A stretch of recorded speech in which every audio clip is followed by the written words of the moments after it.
मतदारसंघात धैर्यशील मोहिते पाटील हे आघाडीवर आहेत, त्याच्यामुळे तो ट्रेंड कायम राहिला तर त्यांचा विजय होऊ शकतो. नक्कीच. मी थोडंसं थांबवते. एक महत्त्वाची अपडेट आपल्या हाती आलेली आहे.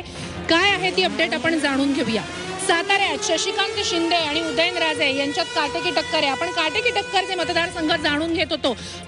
तर पवार गटाचे शशिकांत शिंदे यांच्या आघाडीत मोठी घट झालेली आहे.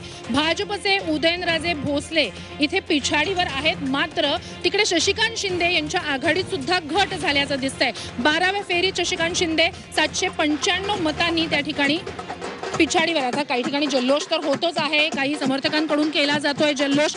नाशिक मधला हा जल्लोष आपण पाहतो आहे. नाशिक मध्ये सुद्धा सगळ्यांचंच लक्ष लागलेलं होतं. नाशिक मधली तिरंगी लढत होती, मात्र या ठिकाणी आता सध्या जल्लोष करताना आपल्याला कार्यकर्ते पाहता येत आहेत. नाशिक मधलं चित्र नेमकं धनंजय सर कसं आहे?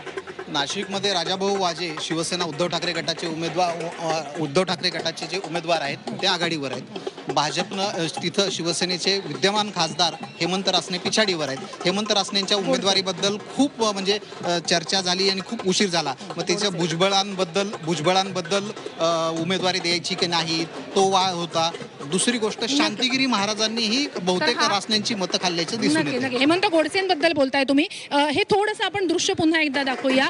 जोरदार जल्लोष नाशिकमध्ये होत आहे. जसं तुम्ही म्हणताय त्यानुसार त्या ठिकाणी वाजे आघाडीवर आहेत आणि गोडसे पिछाडीवर आहेत. तर आता शांतिगिरी महाराजांनी त्या ठिकाणी मोठा प्रचार केलेला होता, त्यामुळे असं म्हटलं जात होतं की शांतिगिरी महाराज वरचा फटका नेमका.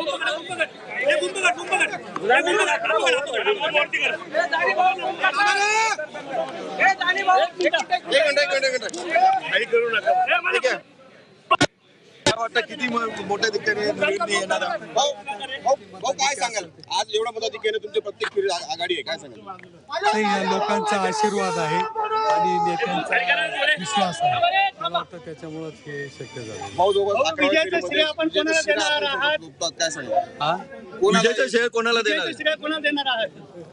मला उमेदवारी दिलेल्या नेत्यांच्या पासून तर सर्वसामान्य जनतेने जे मतदान केलं ते सर्व विजयाचे श्रेयदार आहे. काय वाटतंय? महानगर आपलं पहिलं यश आहे, यामध्ये मोठं यश म्हणावं लागेल ठाकरे गटासाठी. नक्कीच गेल्या 2.5 वर्षापासून ज्या काही गद्दाराने राजकारणाचा चिखल केला होता आणि त्यानंतर खऱ्या अर्थानं या महाराष्ट्रातील जनतेला एक उद्धव साहेबांच्या बाजूने एक चांगल्या भावना त्या ठिकाणी तयार झाल्या होत्या. परंतु या 2.5 वर्षामध्ये या गद्दार लोकांनी ज्यांना शिवसेनेने मोठं केलं, शिवसैनिकांनी मोठं केलं, त्यांनीच त्या ठिकाणी गद्दारी दाखवून दिली. पण त्यांना धडा शिकवण्याची खऱ्या अर्थानं ती वेळ, आम्ही वेळेची वाट बघत होतो. ती वेळ आली 20 मेला आणि राजाभाऊ वाजेसारखा एक निष्कलंक उमेदवार या नाशिक लोकसभेला उद्धवजी ठाकरे साहेबांनी, संजय राऊत साहेबांनी दिला आणि आमच्यासारखे सर्व शिवसैनिक आणि सर्व मतदार या राजाभाऊंच्या विजयाचे शिल्पकार आहेत. आणि राजाभाऊंचा विजय आज ह्या मोठ्या फरकाने ही नाशिकसाठी आणि आमच्या सगळ्या शिवसैनिकांसाठी आजचा दिवस हा आनंदाचा दिवस आहे. इकडून पुढच्या या सगळ्या निवडणुकांमध्ये तुम्हाला गद्दार विरुद्ध खुद्दार अशीच लढाई दिसेल. येणाऱ्या प्रत्येक निवडणुकीमध्ये जे काही राहिलेले गद्दार आहेत त्यांना आम्ही त्यांचा धडा शिकवला राहणार.